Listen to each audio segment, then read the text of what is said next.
Guten Abend, meine Damen und Herren. Good evening, Wilhelm. Good evening. Thank you for coming again to Munich. It's a great privilege that you are joining us for this artist talk tonight. Before we start the talk, I will give a few words in German, um Ihnen einen kurzen Ablauf des Abends vorzustellen. Wilhelm Sasnal und ich werden jetzt über seine Arbeit sprechen und das wird so lange dauern, wie es halt dauert, und dann gibt es noch einen zweiten Teil, der im Programm nicht angekündigt ist. Wir werden Ihnen nachher ein Buch vorstellen, das von Eva Lasinskawicz und David Rassiewski, ich bitte um Entschuldigung für die schlechte Aussprache, herausgegeben ist. Ein Buch über Tarnow, der Geburtsstadt von Wilhelm Sasnal. Das Buch heißt Tarnow, 1000 Years of Modernity, und in dessen Zentrum steht sehr, sehr stark der Stadtteil, in dem Wilhelm gelebt hat und aufgewachsen ist, und wir werden dann gemeinsam dieses Buch vorstellen und natürlich auch darüber reden, welchen Einfluss das auf Sasnal und seine Arbeit genommen hat. So again, Wilhelm, thanks for being here. And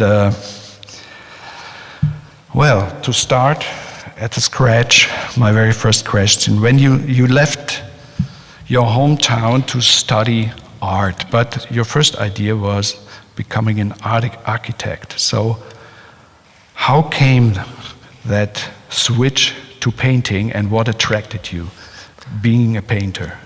Actually, it wasn't the first idea. First idea was to be Football player. No, honestly, there was a speedway racer. That was like from so I was pretty close. But the primary idea was to be an artist, not to be an architect. So architecture was only the substitute of being an artist, because my secondary school was technical, and after that school was very difficult to get to Academy of Fine Arts to be an artist. So I realized quite early at the secondary school, at this technical school, that I have these skills to draw or to paint. I was aware that it's pretty too far to pass the exams, the Academy of Fine Arts. So you left before you passed the exams? No, I completed my secondary school as a technical school, and then I got prepared. I got prepared to pass the exams to be an architect, and I believed, okay, being an architect is being an artist. It's like being an artist. I can do whatever I want when I finished the studying.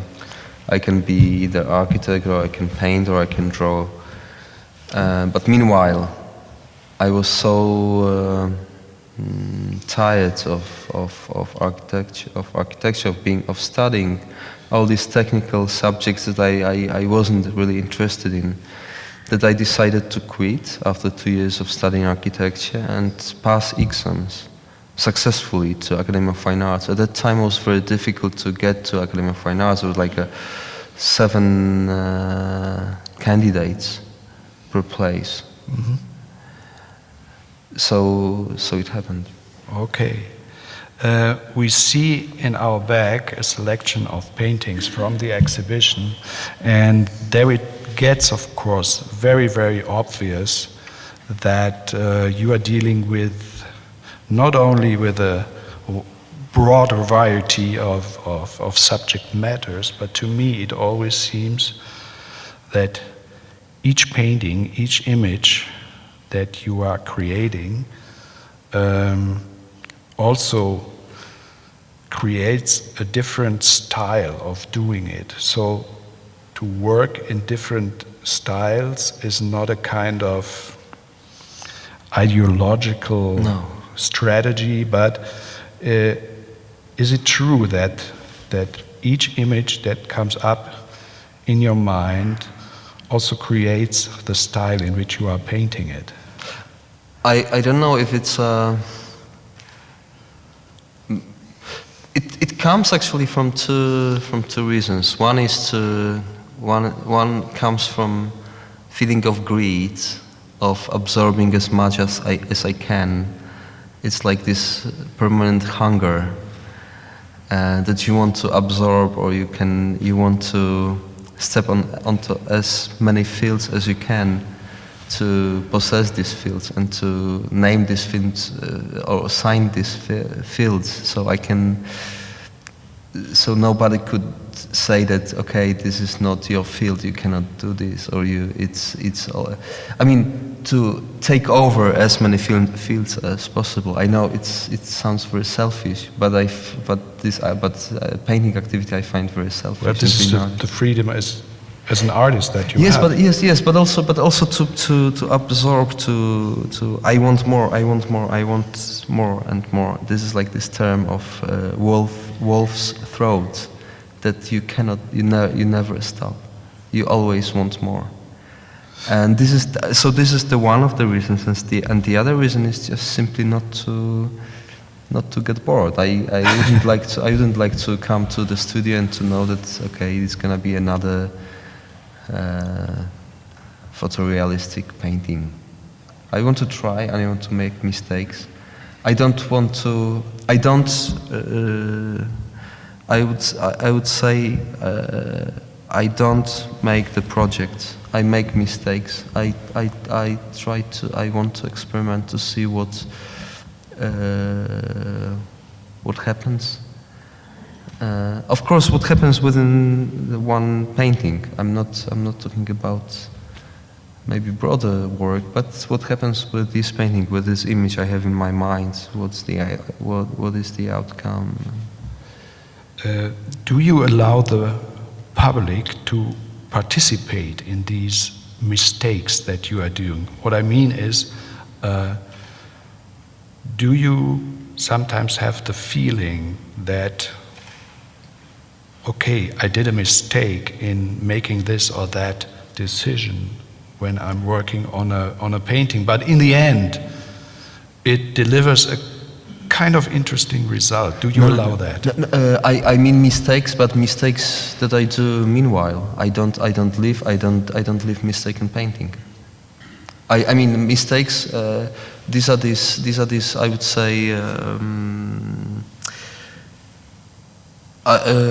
These are like with the paths. That the path is not. There is like a. I don't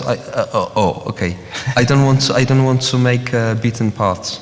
So sometimes I get lost, but finally I only leave the painting when I have the feeling that this is the painting I'm satisfied with, and I go through these paths that are sometimes they mislead me, but I never. Sometimes I go back, but sometimes when I go through this path, and I find something beautiful by chance.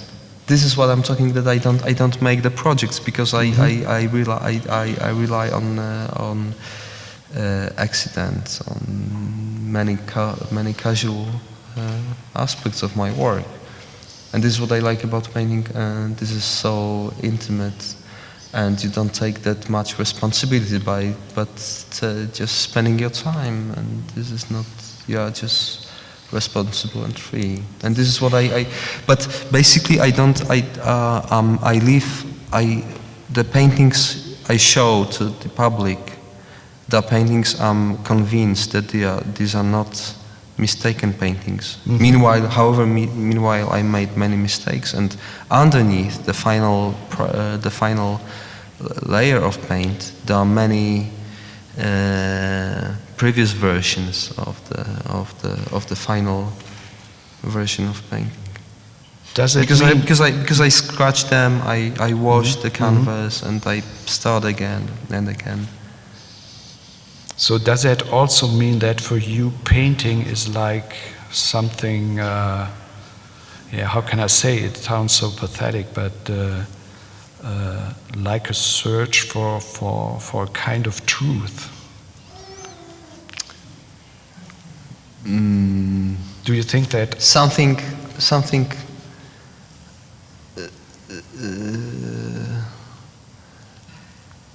maybe not truth, but something. No, this has nothing to do with truth. Maybe I'm afraid of this word, but yeah, it's a strong word, of course. Yes, but this is something that I feel that fulfills my intentions.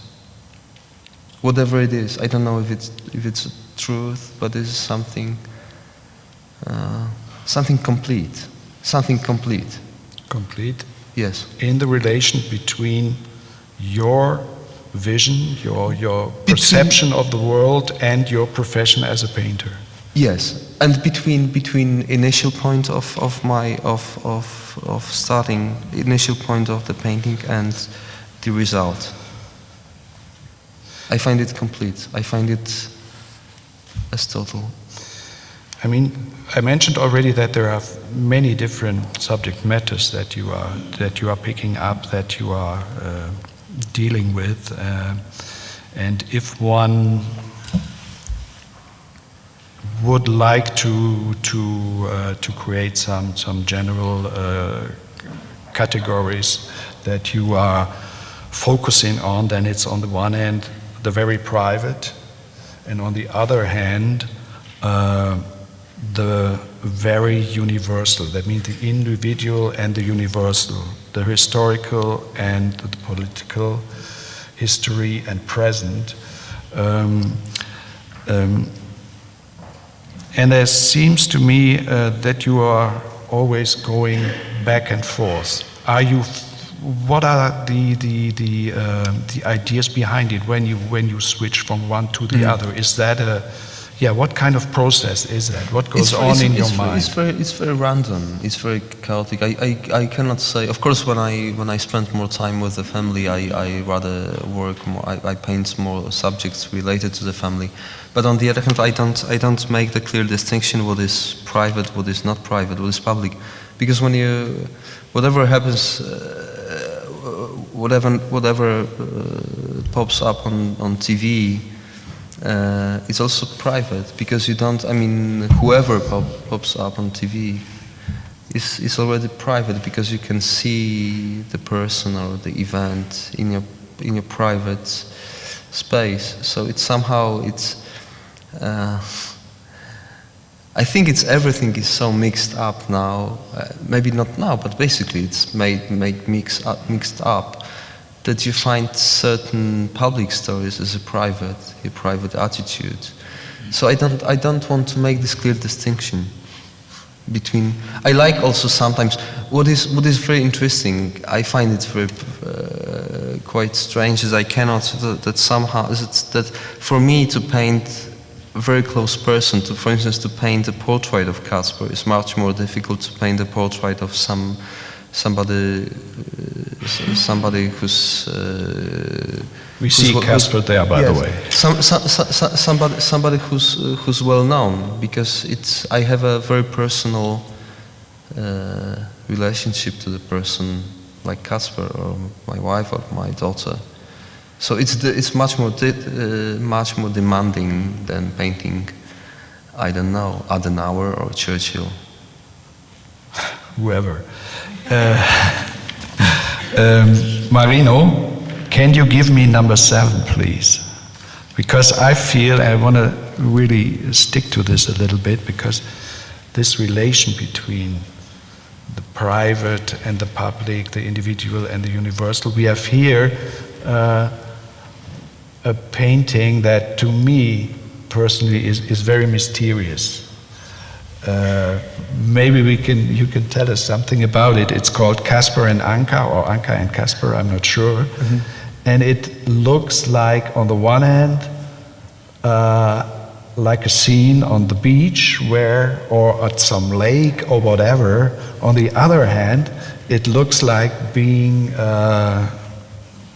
in a oil past or whatever, or in Fukushima at the beach, or whatever. So, and there is a kind of, There is the story behind this painting is that we were We spent,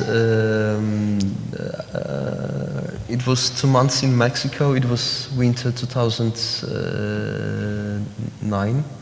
And close to the beach we used to stay, there was a lagoon. And we were canoeing on this lagoon, and at that time the lagoon is not connected to the sea because there's low tide and there is no rain season. So we could actually there is Anka and Kasper standing where the lagoon ends at the beach. Behind them there is the sea. But what is interesting that this lagoon is there are a lot of alligators in this lagoon. So actually a couple of meters away of me there were the alligators resting, having a rest. And actually, of course, it looks like oil, some pond with the debris, with the dirt of oil and so on. But that was, yeah. That's how you I like them. Is it how you remember a situation? No, I take always, I mean not a lot, but I take the photos, and this is one of the. Of course, when I come back, I have the file in my computer too, that is titled to work, and I put these images that I find interesting. When I download the images from the camera, I find them interesting. To paint, I put them in this file, but only after a while, when I'm not that personally sticked, I'm not that also too emotionally loaded, I think. Sometimes I cannot do this because I'm too loaded. I have to paint them, but I rather let them stay in the file, stay in this file, and after a while I come and see. Okay, this is the image. I want to work with it. So sometimes is that more with the private subject matters and images that you decide to do as a painting? Because I know that you, of course, react very spontaneous on images that you see in the news, in the papers. For example, yes, we have here these two examples of the tsunami. Yes. The girl, this I would say famous photograph that became public shortly afterwards. So how about this spontaneity or reaction? I saw it every day with reading the newspaper, and that so happened with the image of the girl, of the tsunami girl. It's the next. It's coming. So when I saw it in the newspaper, I cut it out. But I don't work with a cutout from the newspaper. I googled for this image on internet, and I found one. I made a printout with a bigger scale. I make always grid on the printout or on the drawings, and I paint after it. But this is really within. One day, at that day.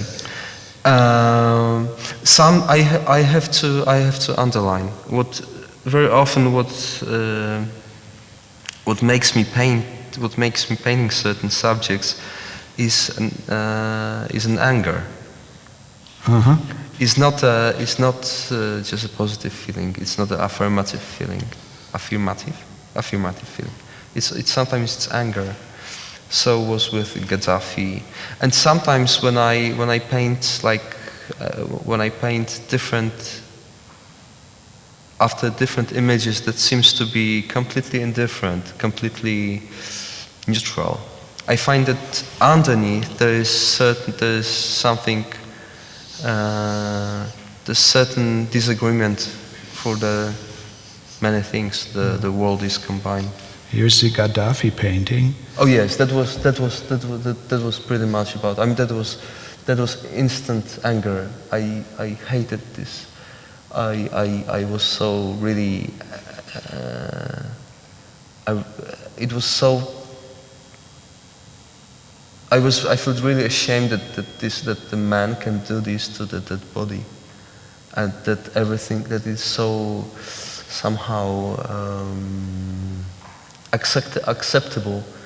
When I saw the body, the corpses of Gaddafi stored in this former fridge or something like that, like a warehouse, and these people coming and taking photos of this trophy, and so that was for me. That was like I have to do something with it, and I found this image, and I thought of Mantegna. Mantegna, yes. So that was like.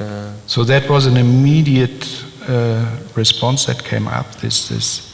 That was the first painting. After this one, I painted the other one that is not at the show, and this one was the third one, because the first one I thought I found maybe too sublime, too pathetic, and I decided to make something rather with a form or with a paint, something which is even like a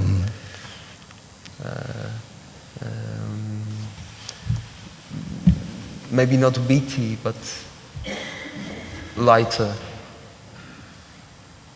It's an interesting series, because the second painting that we fortunately do not have here in the slideshow, it really shows the flashlights of the people around it, and people posing with the dead body, and this photograph for the first painting that you did.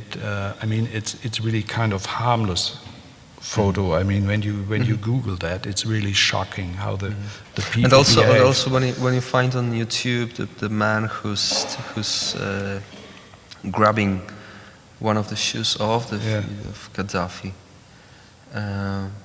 and he's filming himself with his shoes like a trophy. Yeah, this is really something. And it's everything you have access on internet, and you can watch this like very, very. I don't know. So that's why I painted it. Yeah, that means choosing the image is of course one of the most important decisions that you make when starting a work, and you mentioned already some thoughts about it, how you make your decisions, but in general, how do you go about this? Do you have a certain, I don't know, is there a certain kind of always the same process, or is it just the flow of images that you are reacting? Flow. It's okay. It's a flow of images, and I don't have a. Of course, I can put myself on certain mode, that I can on certain mode of sensitivity that I can really choose and look around, and to make paintings of many aspects, of many things I see around. But basically, I work with the images that strikes me. So I'm just open, and I see what happens. I take photos by myself from my everyday life, and I see photos on the internet or in the newspapers when I read news, when I watch news, and so on. There is no rule. If there is any rule, I follow. There are no rules. There are no rules. I really believe in this, because artists that feel that you can be selfish, you can be, you don't have to be democratic, you don't have to, you just sometimes not a nice person and completely irresponsible. Of course, that's what I'm not sure what's the message you come to the public, but there are things I wouldn't do, probably. I wouldn't. Last time I was thankful to certain director that he did so, because I wouldn't do so, but somehow I appreciate that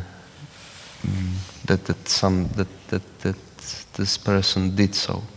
And he takes this responsibility on his arms for showing this difficult subject. So, of course, I wouldn't do certain things. So I'm not that far with with a sentence that you don't have to be responsible. You have to be responsible to a certain extent. Yeah. So you denied already one strong word, one strong notion, that of truth, but I get the feeling, and I think that you have a very, very high ethical relation to your profession. And is that also a kind of morality that you, I mean, in relation to what you are doing? Morality and ethic is something. What I really don't know, because these are the very human notions that I'm not ready to tell about myself that I'm moral or ethical. But there is the notion of it's, I don't know, there's this term that exists in Poland. It's like ethos of work, or works ethos, that I strongly believe, and this is how I approach my work. This is very, very, very little space for jokes, so this is how I find it very responsible toward myself, that I work and I believe in work, and I don't cheat myself, and I don't cheat the public. Yes. That means it's also a struggle for you. A struggle. This is a struggle. This is why I make mistakes. This is why I don't run certain. I don't exclude mistakes, because I want to check what's the best. I would say the best possible scenario. Okay. We mentioned already that you are picking up really a broad variety of different subject matters, and that you have a lot of interests. I mean, the most important of those are, of course, film on the one end as a subject matter for paintings, and we also know that you are very, very successful filmmaker. So became a successful filmmaker over the years, but we talk about this probably later. And of course, we have to talk about Maus. You are very aware and a very critical follower of Polish history, especially Polish history during and after the war, and what was your idea behind doing the Maus paintings, which are, of course, itself an artwork on a completely different field? There were a couple of things. First of all, my generation was thought that we are always the victims of the war. We were always on the good sides of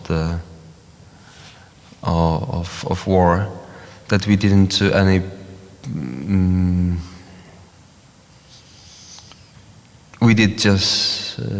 We are always the victims in a way.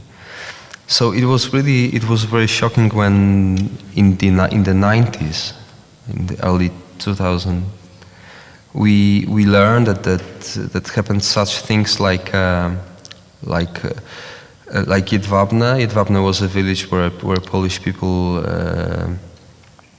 put Jewish neighbors to the barn, and they put the fire there. They just burned them. Some of them they killed directly, and that Polish were took a lot of advantage of disappearing Jewish neighbors during the war. They helped them. They helped to sell them off to Nazis. So it was very new. It was very new part of history that was hidden until '89. And at the beginning, I remember what was my feeling. I felt so fed up with all the historical issues. But later on, after deeper reconsideration, I realized that this is something you cannot really go by. You have to name things, the things were. So that's why I decided to choose this subject and to do something with it. I didn't dare to do with a direct subject, so that's why I've done the works after Maus, already somehow described by cultural main by somebody else. So was with Shaw. I didn't dare to paint Auschwitz images or whatever, places like this directly from the photos of the site itself, but after the film or after the comic and so on and so on. Which is, by the way, the same with Art Spiegelman. He mentioned also that it's of course a story of his father who survived the concentration camp, and he also mentioned in an interview that he had to look for a way to express, to tell this story. And of course for him, using the comic was the tool that he was best at, of course, but and then he found this other way of bringing even a more distance into the story and his personal narrative of the story by drawing the characters, the acting characters as animals. And there is, of course, the Germans are the cats, the Jewish are the mice, and the Polish are the pigs. And of course this raised a huge, I think, furor when it was published in 2001. Yes, that was why I mentioned this. That this discussion was completely hidden. So also Maus came out in 2000, I think. 2000. And also with Shaw wasn't broadcasted in public TV until 99 or so. So they're very, very fresh things for Polish, and how Polish can be depicted this way. We are always we are the victims, we are the heroes. No, we are not only the heroes, we are not only the victims. So of course that was very, very broad discussion that still is rather a difficult one. People don't want to, still people are denying it. Many people deny it. Okay, let's pick up again the relation to film, to filmmaking. You said it's your second leg, it became your second leg in artistic expression. So what is the relation in general between painting and film, or do you, in your work, or do you strictly hide the one from the other? I think that this for me now it's a very clear distinction. I find these two practices different, because I used to do this short film. You have a chance to see at the exhibition, at the show, that I don't do anymore. Unfortunately, maybe I have idea for the short piece. Maybe I will do this. But basically, the lot of time I spent on making, working on the proper, like a bigger films, and I do this with my wife. My wife, she comes from writing field, from the literature field, and I come from the visual field, and that's where we meet, because she's mostly responsible for the script, I'm mostly responsible for the image of the film, and this is how we work and it's getting more advanced. I spend more and more time on doing it, on thinking of it, or also making a script together and directing this together. But I find these two disciplines as a completely different, also in terms of activity, because you cannot. I mean, being a painter is such a big privilege to be on your own in the studio, completely independent. Just rely on yourself, not to rely on any other people, and having a possibility to make mistakes. This is not that allowed when you make a film, because you have people around you, and you spend a lot of money. But you are not the only person in doing that film who can make mistakes. I mean, is that more a burden for you to work in a team? But is the challenge? Of course. But on the other hand, the challenge. And I think I have to say that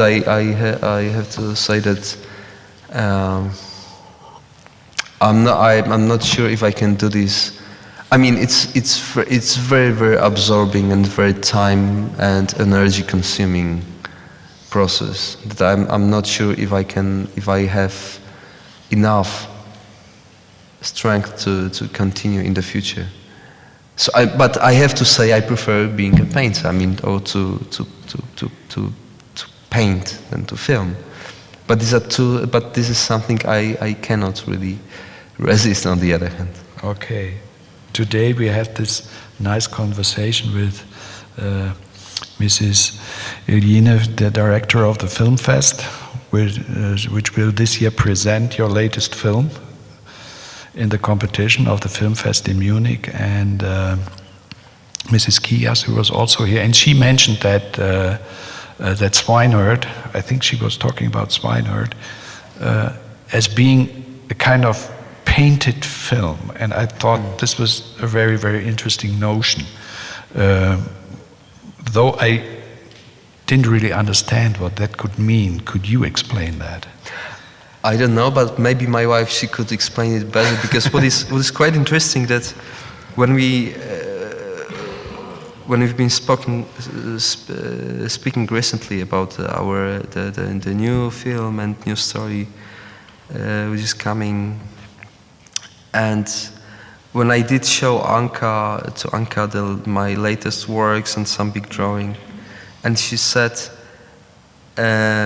look, this is the way the film should be done, because it was completely quite chaotic, but freely linked different subjects. This is like a big drawing, many subjects on one huge piece of paper.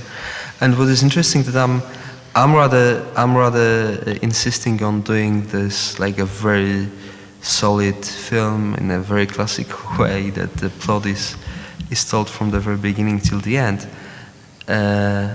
And she's completely opposite, because she thinks that this is my experience from our artwork, our practice, that I can do this completely freely, and that we can really turn the film language totally upside down. And I really believe in. So I think that maybe doing the film, making the film against, I would say, filmish rules or film school rules. This is what comes from maybe our painting, my painting, or Anka's. Your approach to images. Yes, not only to images, but also to, I believe, but also to not very logical, and in a very not very logical plot, that you don't have to explain everything. You leave quite open space for public to interpret and to fill the gaps in the plot by themselves. I don't know. Maybe that's too complicated, but but this is the same what you are talking about, the narrative in your paintings, that there is really a lot of narrative in it, which is of course your story when you painted the painting, but on the other hand, this is hidden from the viewers. But I never exclude any interpretation, viewers' interpretation. I like them. Yeah. So they have to put in their own narrative into the painting. Yes. So that's why many of the paintings are not titled. Sometimes they're usually untitled with a certain hint in the bracket. Yeah. The word or the title or name is in the bracket. So we have here the pater at Asnières. Mm-hmm. And that brings me to two things. First, to tell us about this painting, but first I would like to invite now Eva and David to join us on stage, because this painting, can you switch it back, please? 15, yeah.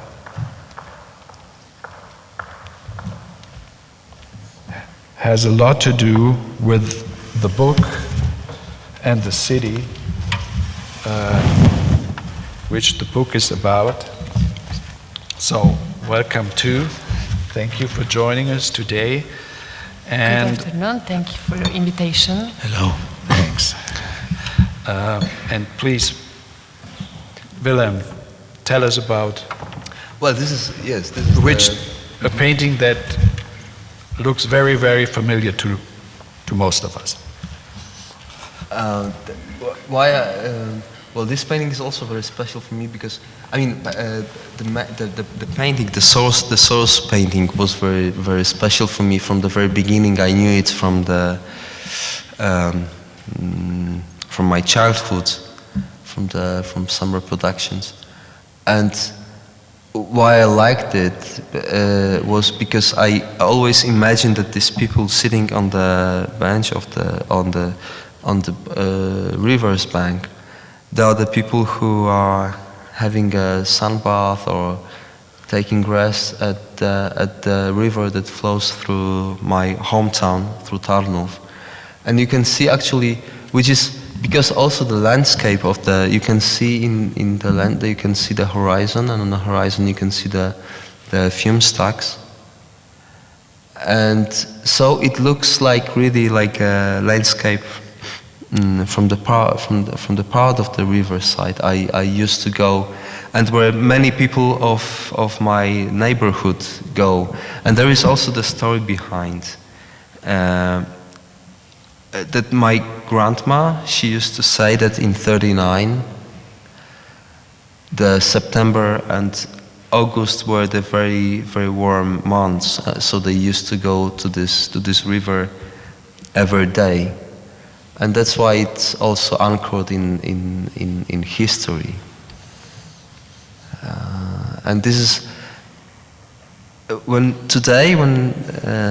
we were walking through the exhibition space, I realized how many things are links to my hometown, my identity, because I cannot say even though I live in Krakow since 2005, and I used to live there before for another 10 years, I cannot say I'm from Krakow. I'm rather from from Tarnów, maybe not from the city, but from this district that I used to grow up, where that was established before the war for the workers of the factory, this public factory that gave work to thousands of people in this completely, I would say, abandoned part of Poland. They decided to build a new life, and when I mentioned this ethic, this ethos, ethos of working. I also meant that this is part of this attitude, of my grandfather's attitude, who used to work for 40 years at this factory, not losing one day of a job because he believed so strong in work, in everyday work. So I think I'm so loaded, I'm so filled with this tradition. It's like a positive work, that you work, and that's what makes you more, I don't know.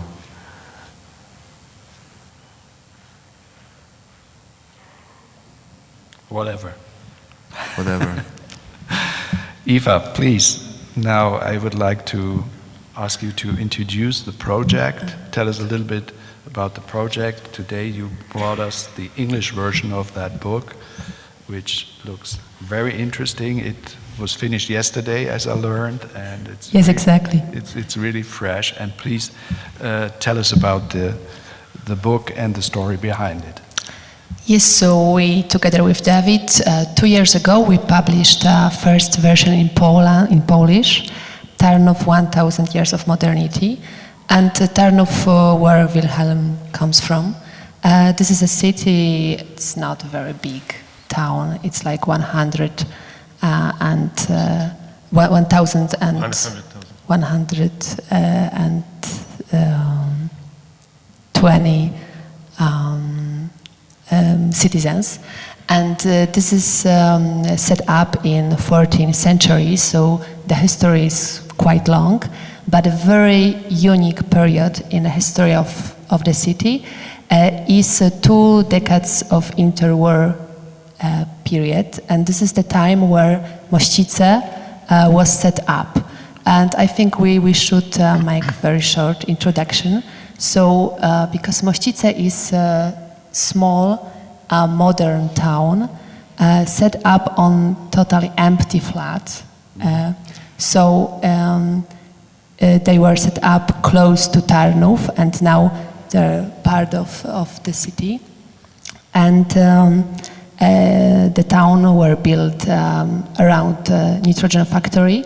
And as Wilhelm said, so engineers, the best engineers from Poland, came to Mościce and start a totally new period and new city, where some kind of ideal world, where everyone have the same chance to get a job, to education, and also there were design with factory, school, sport community.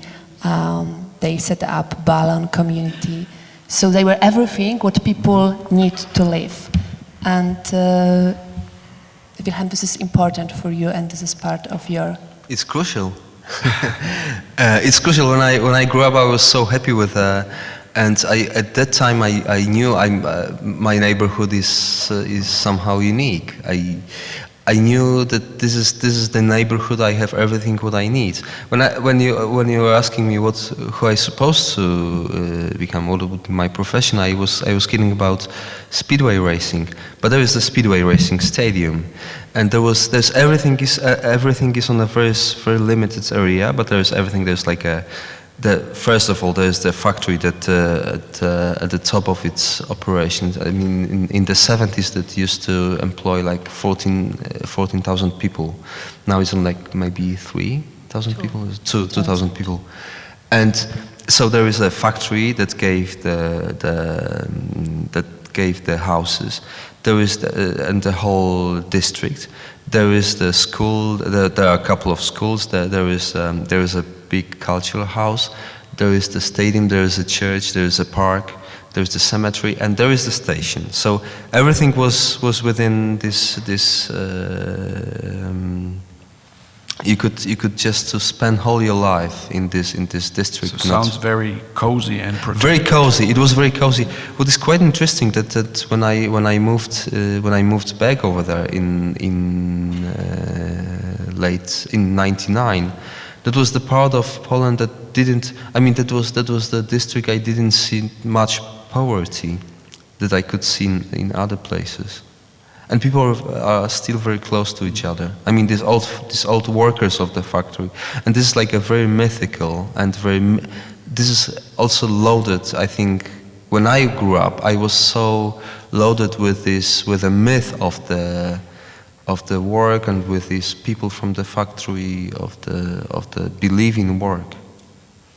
So, David, probably, what was the reason for you to do that project? Is there a special reason for publishing it now? It's quite a difficult question because I was born in Zielona Góra. That's another part of Poland, and I think it's some accident to find this place, Tarnów and Mościce. It's not my whole time, like from Wilhelm or Eva, but it's fantastic place. It's very, it's. But this it's was very not difficult to. But this is not a reason to do a book on it. But it's not a good question, I think. Okay. I think it's important to say that also Mościce is in industrial area, so there was designed as a garden city. So this is the most green area in all Tarnów, and also it's incredible, and also we can see a link with your paintings. Here we have pre-war documentation from Mościce, and there is also some pictures, some photos that Wilhelm paint as. This is what I would like to say. That's for, I used to believe many times that I'm done with a Mościce, with Tarnów subject, but it's but it's not, because the next film we will do with Anka, we will do in Mościce, and this is for us like this reappearing subject that probably I will never get rid of, and this is something that is strongly within me, and that's why I'm talking about this very special place. Yeah, because the nitrogen factory produces fertilizers, and this is the It's huge. So this is. So Marino, can you probably give us I think the two last ones, the very last one, which is a painting by Wilhelm, and the photograph that the painting is based on. No? No.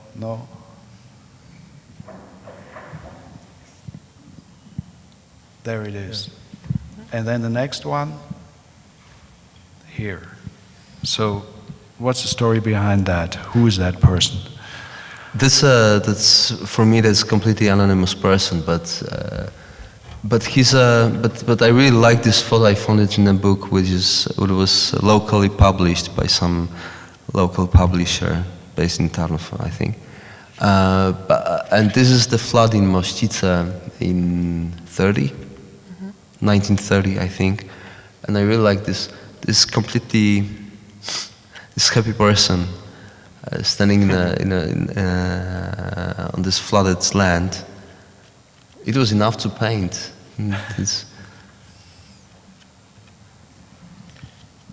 But for me, I think that it's because sometimes art can start some social project, and it was like your art focused my attention to Mościce, and I discovered the power of this history and this architect after your art.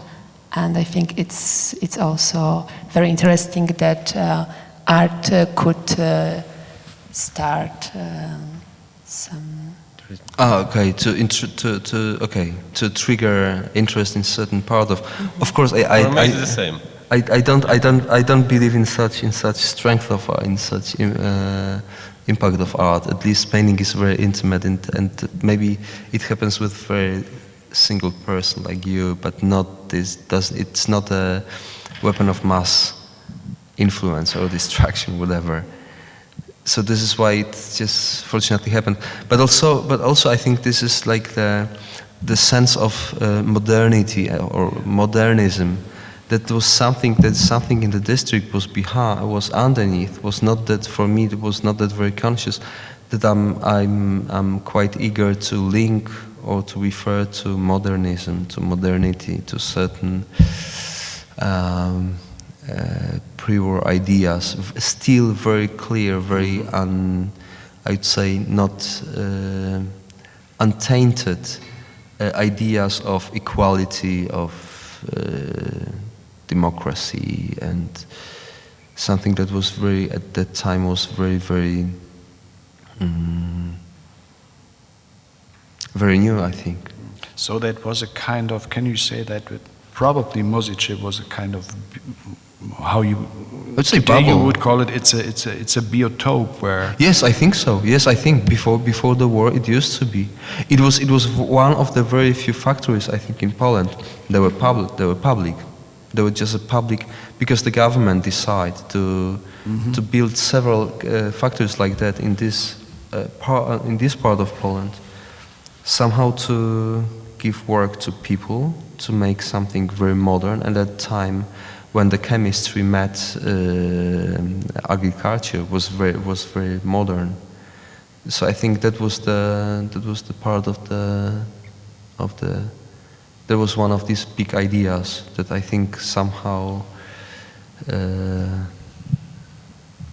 live within people who know this. Okay, thank you so far. I would like to come back probably to one painting,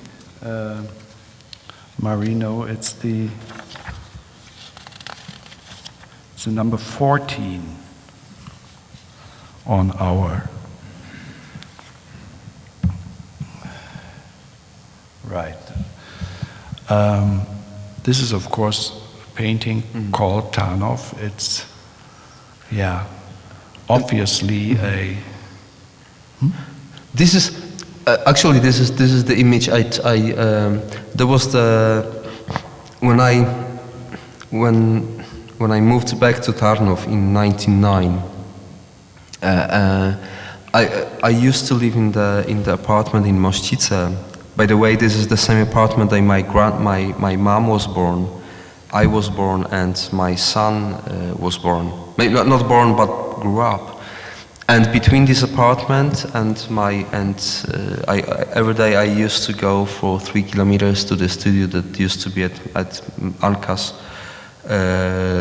house. So that's the image from the road I did every day between the house and my studio.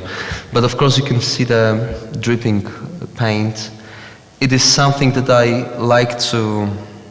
This is not something very intentional. Like not very intentional was melting the shape of the man in the flooded man and the flooded land to make. But that's what I like, to make to shift certain realistic images to certain, I would say, maybe not abstract, but something which is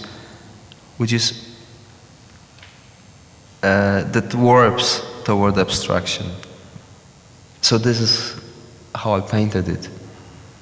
But it's very mundane reason, just to paint the way between your way to work, road to work. But what's for me? It's, I think that the composition is very interesting and very strange. The way that form and content get into a very, very special relationship, because this is with this painting. That's very whatever is in front of the sky background is very evident. I wouldn't paint what's underneath, because that was very clear skyline, and that's what I wanted to paint. I didn't want to. What was very important for me at that moment, probably when I didn't remember that very well, was that everything is so evident on the sky, on the background of the sky, and that's it. That's it. So you are not blocking the street. For No. me, it looks like somehow it looks like a wall that you are building up. No. At that time, I remember I used to maybe not experiment. Yes, I did try a lot with a primed, unpainted canvas. What is left? What is enough to make a painting solid? Okay. So going back to the book, maybe we can switch over again. What is the situation today in Mosice? How did it change, or is it protected, and how is the situation there right now? So unfortunately, there is not as much protected as should be, and also that's, I think, Wilhelm's art is so important to aware people that live in a very special place, and the history is special, and architecture is also unique. But you know, it's not very decorative. It's a clear shape and modernism form. So not everyone could. Probably it's gonna take some time when people are aware or are enough educated, or at least the city is enough aware that they're supposed to do something to preserve it, not to. For instance, there's also, unfortunately we don't have these images, but there is a House of Culture that used to be very beautiful modernistic building from the 70s, it looked like a spaceship, and they turned it now. They got a lot of money to renovate it, but unfortunately now it looks like a cheap shoe. Somebody called it as like a Chinese ski shoe. So they complete the people. They don't. There's no lack money, but lack of knowledge and awareness that they can do some things the other way. Okay, thank you so much so far, and I would like to open now also and invite the audience for any questions that we can probably answer.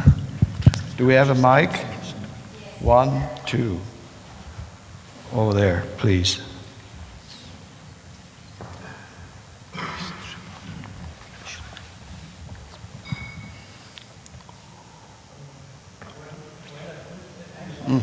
Einschalten.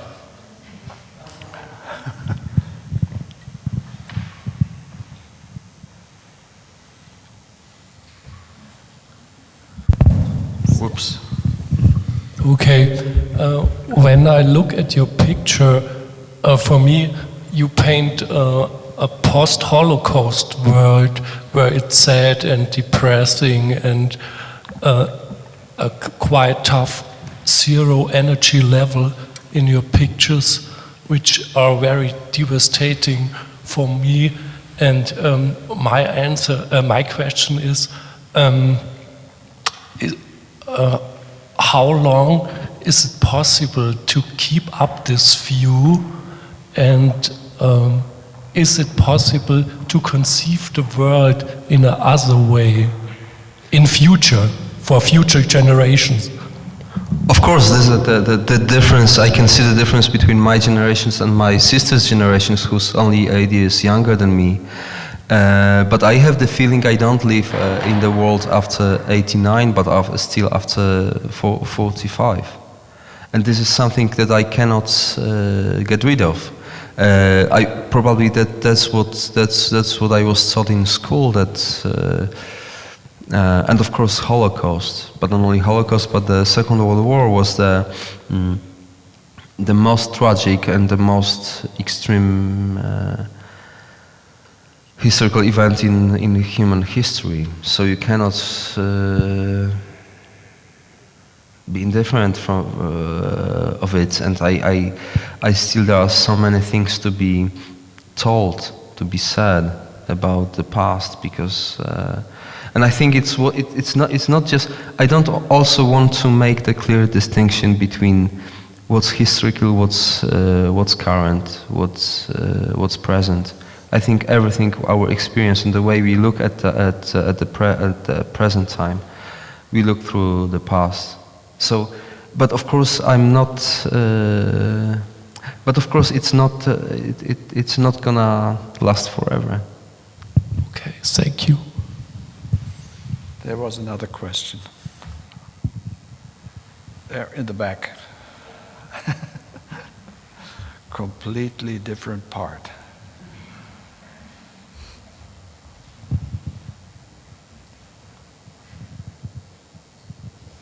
Dziękuję za ciekawą rozmowę i cieszę się, że też Monachium trochę się odbiera na polską sztukę. I have two questions concerning the last bit. They're a bit specific. Where exactly is Tarnów and what is the book about? That I haven't understood completely, unfortunately. Okay, thank you. Eva, please. So Tarnów is southeast part of Poland, and the book is about the newest history of Tarnów, focus on 20th century, and it's about modern architecture in Tarnów, started in Mościce. It's mostly dedicated to Mościce, but the title, so 1000 years of modernity, because the second chapter is dedicated to Jan Głuszak Dagarama, who was an architect from Tarnów, and he in 70s and 80s designed future architecture which were never built. So this is and if you buy this book, there is a map. The first. This is drawing of Wilhelm. There is a map, and you can check. You see this is Poland, and here. This is Warsaw. This is capital of Poland, and this is Tarnów. Okay, now we know where Tarnów is so exactly. we invite everyone to Tarnów to discover by yourself. And also what's special, because we were talking about your paintings, your film, but also you made a sculpture in Mościce. Yes, it was actually, it happened that it somehow coincided with the project you did 2 years ago. I was going, actually it was, I did a film with Anka that bigger part of the film, bigger part of the plot happened in Tarnów, but we didn't like the film finally, and we decided to withdraw it from any screenings.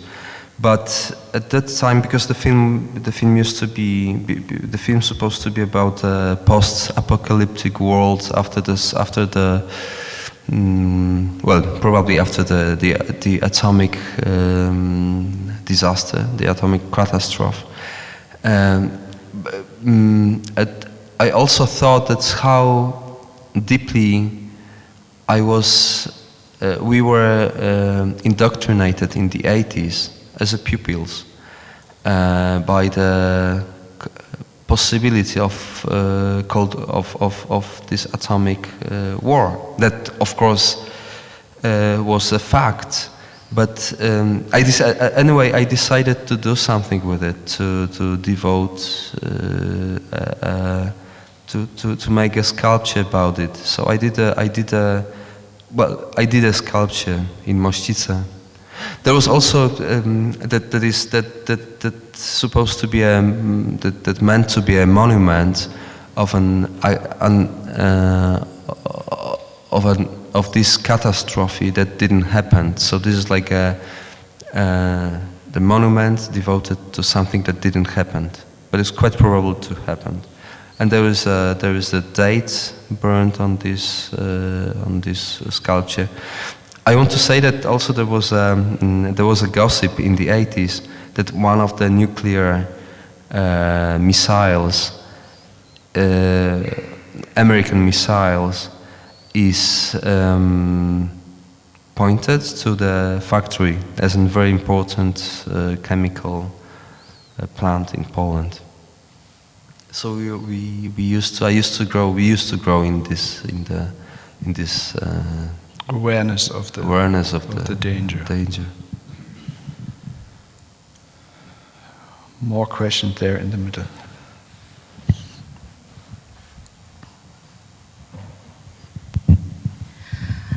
I was wondering one thing. you have some of these rather prominent art collectors from West or from Western Europe or United States who have been buying in last decades a lot of art pieces from young and very talented artists like yourself from Eastern Europe, Poland, Romania, and so on. If I'm not mistaken, I've read somewhere that, for example, Susan and Michael Hort in New York, they also own some of your pieces. When this began to happen, how did you see that? Was it kind of good for you, this kind of little publicity maybe that they were making? Of course, not bad. Yes, of course. I mean, what can I say? But this is obvious. It was good. This was great for me. Thanks to that, I can probably sit here. But fortunately, on the other hand, it happened quite by chance. I mean, neither me nor the other artists of my generation were of possibility of any career. I mean, it was like career didn't exist, so people didn't think of any strategy, and we weren't that much pressed of this economical reality that we have to. That is so evident now. I think for instance, when I talk to the students who wants to, I mean, people. I feel really astonished when I hear from the students how to make the career. It's something that really I can imagine. It can be a huge burden for them, a real difficult aspect of their work, because you cannot plan it and you cannot control it. You have to let it go. Otherwise, you're lost. That's what I think. And thanks to this difficult economical situation at that time in Poland, and completely new world that was coming and new reality, we didn't have to ask these questions to ourselves. We didn't have to answer these questions. These questions didn't exist. They didn't exist for us. So probably.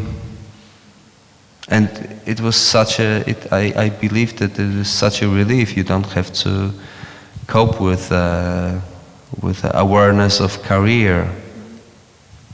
All right, thank you. I've got a question concerning one of your pictures. It's one of the pictures that don't have a title. It wasn't a slideshow, I think from 2009, and I was wondering when I was looking at it, because it looks like it is portraying the Capitol in Washington. Perhaps you know which one I mean. Mm-hmm. And when I looked at it, I had lots of associations in my head, and I just wondered whether you could tell me a little bit about why you did it. This is one of these. This is one of these paintings that relates to that somehow proves what I said, that sometimes I'm driven by anger, that I paint something. There is the Capitol, and I remember that at that time I was really stunned by the fact that Washington is so highly populated by black citizens. And this contradiction of these black citizens, American citizens, and this White House and Capitol and the capital of the United States, and the fact that these people live in such poverty, made me painting this painting. Thank you very much.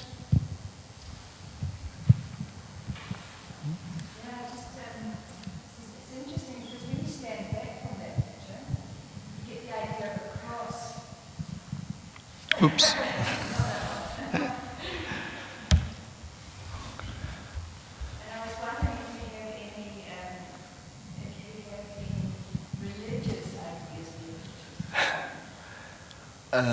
Yes, I find it very. Being a Pole, it's very perverse to relate to, and being an artist is very perverse to relate to religion. That's what I like to do. And if you can see that, you mean the cross in this painting?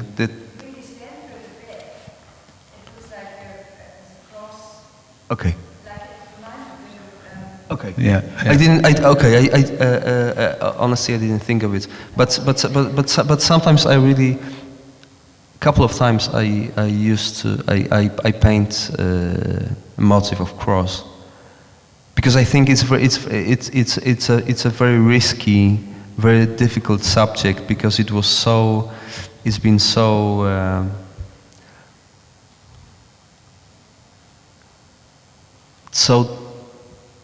defined subject, and so present in the history of art, and so difficult. It's so uncool. That's what I like about this, about the subject of cross.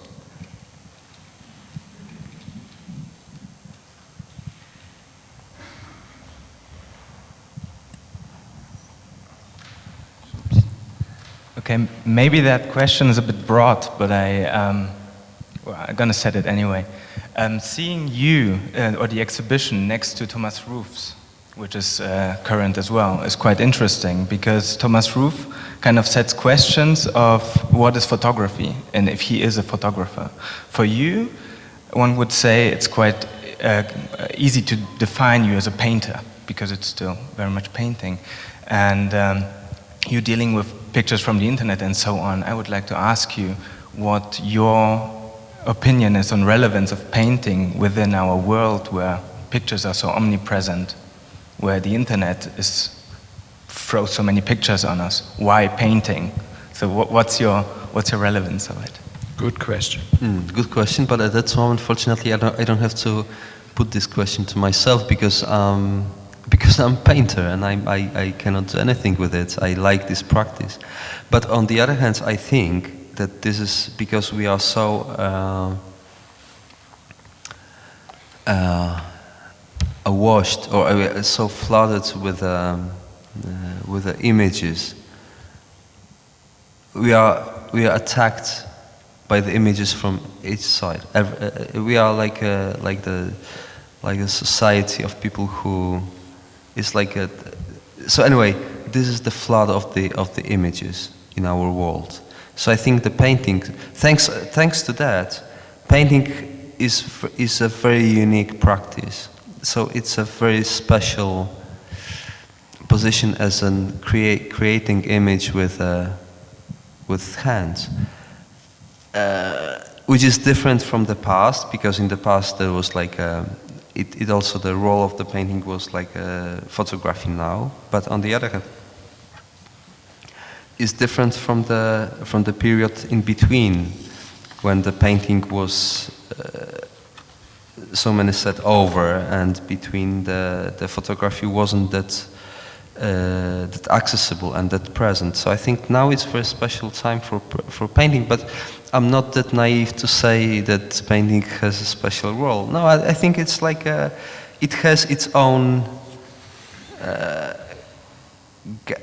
space in culture, but not that, as I would say, as as badminton in sport. Well, actually, I like this question very much, because I think there are certain things that between Thomas Roof's approach to photography and your approach to painting are kind of similar. For example, there is this painting of yours of the atomic explosion, which was, I think, one of the first atomic tests ever.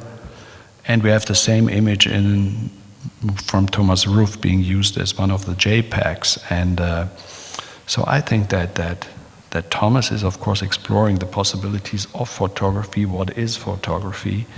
I remember when he was here, he was asked if he would say that he is a photographer. And he said in a certain way he feels he is one, because he's dealing with photography. And in a very similar way, when you are saying you are a painter, you also explore the possibilities of what a painting can do within that context of this overwhelming flood of images that we are seeing every day and that we cannot avoid. But you never thought about these kind of relationships in general between photography and I mean, you're using it. You're using it, of course. I thought I was. Of course, for me there was an issue to. For instance, when I completed studying, I was so.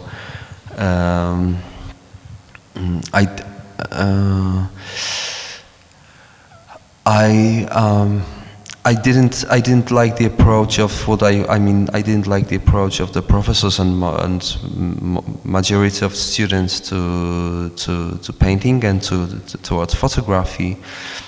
So I wanted to be. So I would say not artistic. When I finished my studying, I wanted to be. I didn't want to be artistic. I wanted to be somehow objective, somehow neutral. So I wanted to paint the paintings that use like photography. That I'm not. This is not my opinion. This is opinion. This is an eye of the camera. This is not my eye. This is not my hand. This is just a photographic material. So I was conscious of it when I painted after Rodchenko. When I painted these photographic paintings, and I limited pretty much at the time the mains of painting. I didn't paint with color. I rather drew on canvas. Okay, thank you very much, Wilhelm. Time is running, and I know that you have immediately head to the airport to go home, and we are very grateful that you came, Eva and David. Thank you very much for introducing that very interesting book, and I would recommend it to everybody to buy it for 10 euros, I think is a very low price. Anyway, thank you very much to you all for coming tonight, and have a nice weekend. Thank you. Thank you.